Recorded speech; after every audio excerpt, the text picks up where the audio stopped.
Hello everyone, happy tracking channel sa inyo lahat guys, no. Meron nga lang pala ako sa inyo ipapakita, no, isang quick look, no. Ano po tayo, disclaimer lang po tayo dito sa unit, no.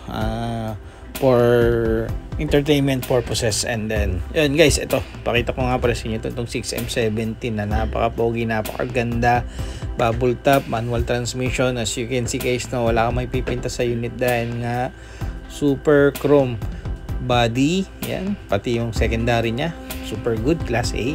Ayan, no, yung C-Power lanes niya napakaganda, no, naka C-Power lane siya guys, no, na isa yan sa napakabihira lang na dumating, pero siya guys, yan airbag siya, so no problem naman yan guys, pwede niyo naman ipa-mulye yan, no.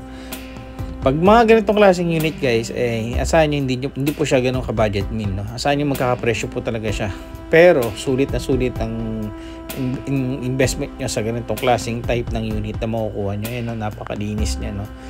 So ito talaga masabi natin na stainless, no, less stain talaga, napaka-imposibleng makapitan ng kalawang yan pag mga ganitong klaseng unit. 6M17 na bubble top, malamang ang mga presyo po nito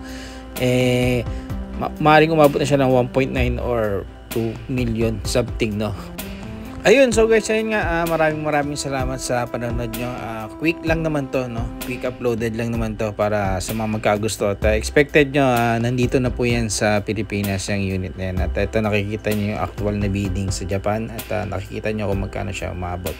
Happy tracking channel everyone, mag-ingat kayo palagi. Thank you, bye bye, and God bless.